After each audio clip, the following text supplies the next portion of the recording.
بسم اللہ الرحمن الرحیم۔ لوگ سوال کر رہے تھے زیارت ناہیہ کی تلاوت کا ثواب کیا ہے؟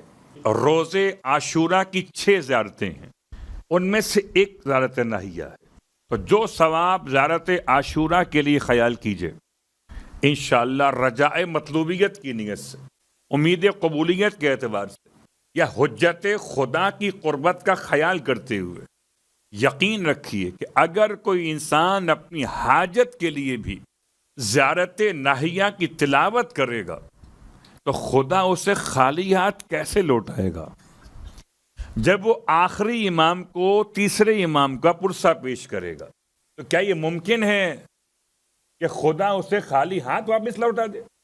لیکن چونکہ یہ زیارت ذرا طولانی ہے اور زیارتوں کے اعتبار سے، اس لیے یہ بہت کم پڑھی جاتی ہے۔ انشاءاللہ خدا وہ دن نصیب کرے گا جب یہ کلمات امام کے سامنے تلاوت کرنے والوں میں شامل کیے جائیں گے۔ کل بات پہنچی تھی جناب اسماعیل تک، اور آج جناب اسماعیل کے ساتھ جناب اسحاق کی طرف توجہ ہے۔ السلام علی اسحاق الذی جعل اللہ النبوۃ فی ذریتہ، سلام ہو حضرت اسحاق پر کہ جن کو اللہ نے ایک مقام عطا کیا کہ ان کی ذریت میں نبوت کو قرار دیا۔ حضرت اسحاق حضرت اسماعیل کے سگے بھائی اور حضرت ابراہیم کے لخت جگر، دو انبیاء کو ایک ساتھ نبوت ملنا اور دونوں بھائی ہوں، ایسا بہت کم ہوا۔ جیسے دو بھائیوں کو امامت ملی پورے 12 اماموں میں سے، ایسا اس کے بعد نہیں ہے، یعنی امام مجتبی اور امام شہید کربلا، یعنی سیدین نیرین سبتین ثقلین اور مرج البحرین کے بعد لولو المرجان، ایسے اسماعیل اور اسحاق دونوں نبی بنائے گئے اور دونوں کی نسل میں نبوت چلی، نسل اسماعیل میں بھی چلی اور نسل اسحاق میں بھی چلی۔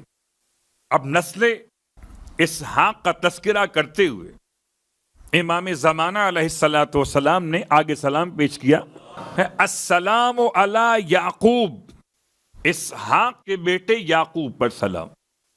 کون سے یعقوب؟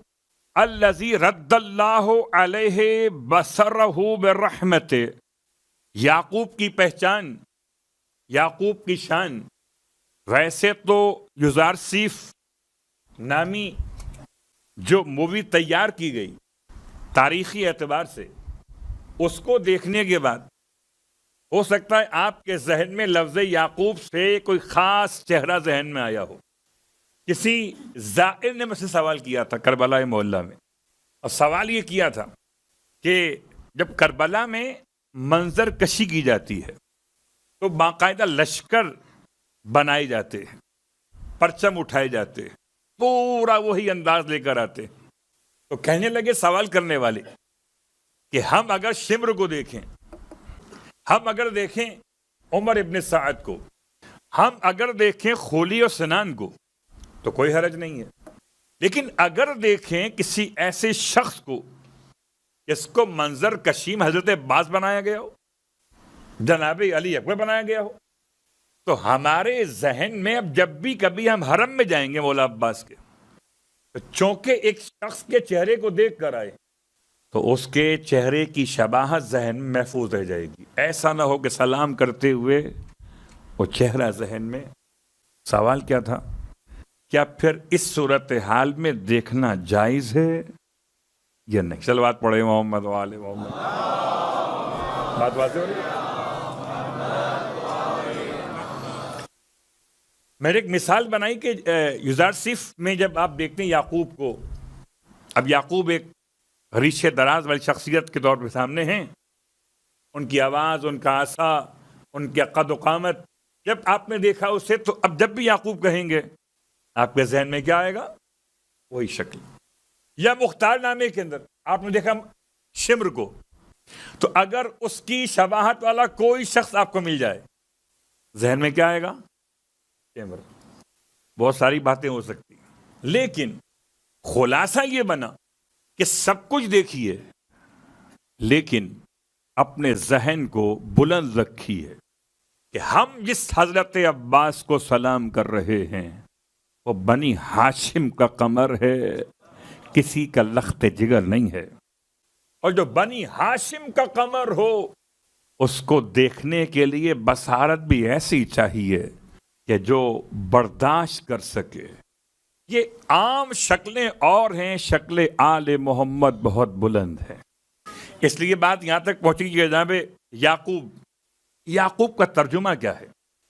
یعقوب شکلن تو لفظ کے اعتبار سے عربی لفظ دکھائی دیتا ہے، یعقوب، یا عین قاف واو بے یعقوب۔ یعقوب نکلا ہے عقب سے، اسی لفظ سے لفظ تعقیب اور تعقیبات ہے، اور اس کے اعتبار سے یعقوب کو یعقوب اس لیے کہا گیا کہ خدا نے حضرت یعقوب کو کسی ایک بیٹے کے بعد آپ کے والد کو عطا کیا تھا، جناب عیسیٰ۔ تو جو کسی کے بعد آئے، جیسے ابھی آنے والے یعقوب ہوں گے، تو پہلے آ گئے یعقوب نہیں ہے، جو کسی کے بعد آئے اسے یعقوب کہتے ہیں، لفظی اعتبار سے یعقوب ترجمہ یہ۔ جناب یعقوب عظیم پیغمبر اللہ کے، اور پورے واقعات جناب یعقوب کے پڑھنا میرا موضوع نہیں ہے، صرف لفظ ہے جو امام نے استعمال کیا، الذی رد اللہ علیہ بصرہ برحمتہ۔ سلام ہو ایسے یعقوب پر جس کی بصارت کو خدا نے پلٹا دیا اپنی رحمت کے ذریعے سے۔ اب آئیے، جناب یعقوب کی بصارت، ایک مشکل سوال ہے کہ کیا کسی نبی کے لیے اتنا رونا ممکن ہے؟ اتنا روئیں کہ آنکھوں کی بصارت چلی جائے۔ ہمارے اور آپ کے پاس بہترین دلیل یہ ہے، اور ادلہ کے ساتھ ساتھ، کہ اگر زندہ کو رونا حرام ہوتا تو زندہ یوسف کو یعقوب روئے، اور قرآن نے ان کے رونے کو بیان کیا۔ اور کیا کمال ہے، روئے جس کی یاد میں، اسی کا کرتا جب لایا گیا تو کھوئی ہوئی بصارت کو واپس پلٹا دیا۔ وہ بھی رحمت ہے، اور یہ سنت انبیاء ہے، زندہ کو رونا۔ البتہ جب بات یہاں تک پہنچی ہے تو ایک جملہ آپ کی خدمت میں کہ آیا بصارت کے حوالے سے کوئی ایسی دعا، کوئی ایسا وظیفہ؟ آج کل ہم یہ دیکھتے ہیں کہ چھوٹے چھوٹے کم عمر بچوں کے بھی کبھی کبھی پرابلم یہ آتی ہے کہ آئی سائٹ ویک ہو جاتی ہے۔ تو آئی سائٹ کو محفوظ کرنے کے لیے کوئی طریقہ ہے شریعت میں یا نہیں؟ سب سے آسان طریقہ کہ جس سے اپنی آئی سائٹ بچانی ہو، اسے چاہیے روز ناظرہ قرآن کی تلاوت کرے، قرآن کو دیکھ کے پڑھے۔ جتنا قرآن کو دیکھ کے پڑھے گا اتنا اس کی آئی سائٹ بہتر ہوگی۔ شرط یقین ہے، شرط تجربہ نہیں ہے۔ جس سے یقین نہ ہو، تجربہ کرنا چاہے، اس سے معذرت۔ اگر یقین ہے کہ یہ کلام خدا ہے تو یہ آیت خدا ہے، اور آیت خدا جب کتاب خدا سے ملے گی تو نور خدا ہی تو ہوگا۔ اور بعض لوگوں کے لیے مسئلہ یہ کہتے ہیں کوئی ایسی دعا بتائیں جس کو ہم پڑھ کے دم کر لیں۔ کچھ ہے مسئلے لوگوں کے، وہ دم درود پہ بہت یقین رکھتے ہیں۔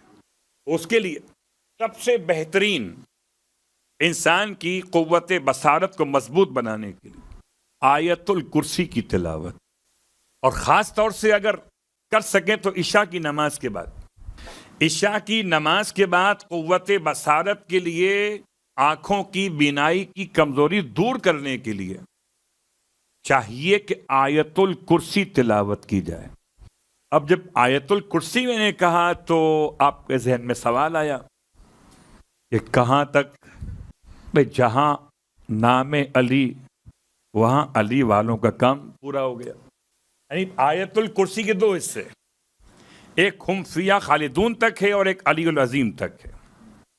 جب کسی روایت میں بیان کیا گیا ہو کہ ہم فیہا خالدون تک پڑھیے تو وہاں تک پڑھیے، اور اگر بیان نہ کیا گیا ہو، صرف آیت الکرسی لکھا ہوا ہو، تو پھر علی العظیم تک پڑھیے۔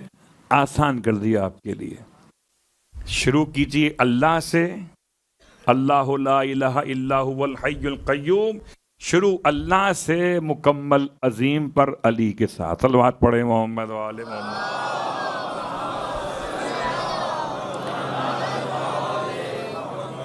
آیت الکرسی پڑھنے کے بعد اوعیذو، میں پناہ میں دیتا ہوں، نور بصری، اپنی آنکھوں کی روشنی کو. اوعیذو، میں پناہ میں دیتا ہوں، نور بصری، اپنی آنکھوں کی روشنی کو، بنور اللہ الذی لا یطفیٰ، خدا کے ایسے نور کی طرف اسے کبھی بجھایا نہیں جا سکے گا. یہ دعا اگر ایسے یاد نہ ہوئی ہو تو کتاب مفاتیح الجنان سے باقیات صالحات میں بیماریوں کے حوالے سے جو دعائیں نقل ہوئیں اس میں جا کر دیکھ لیجئے گا. آنکھ کے مسئلے میں یہ دعا موجود ہے. اوعیذو نور بصری بنور اللہ الذی لا یطفیٰ. اس کے ساتھ ساتھ اگر دعائے نور اپنے مقام پر، آیت نور قرآن مجید کے اندر اپنے مقام پر آیت نور کو لکھ کر اگر اسے پانی سے اس طرح دھو لیا جائے برتن کو اور پھر آنکھوں میں لگایا جائے تو خدا نور پر نور عطا کر دیتا ہے. لیکن میں سمجھتا ہوں کہ تمام باتیں اپنے مقام پر، لیکن آغا عبد الکریم الحائری بصارت کمزور ہو گئی. کیا کیا آپ نے؟ بہت عظیم شخصیت، حوزہ علمیہ قم کے مؤسس، بنیاد رکھنے والے، اپنی آنکھوں کا علاج کیسے کیا کہ جہاں حسین کے ماتم گزار ماتم کرتے ہوئے جا رہے تھے، ان کے قدموں کے نیچے کی خاک لے کر آنکھوں میں لگا لی. اللہ اکبر. اور اس خاک کی برکت سے خدا نے اس عظیم عالم کی آنکھوں کو شفا عطا فرمائی ہے. دولت یقین چاہیے، ورنہ مسلسل پڑھتے رہے فجعلناہ سمیعا بصیرا، فجعلناہ سمیعا بصیرا، پڑھتے رہے مسلسل، کتنا ٹائم ملے. اس سے آپ کی آنکھیں انشاءاللہ ہمیشہ بہترین انداز سے باقی رہیں گی، آپ دیکھ سکیں گے.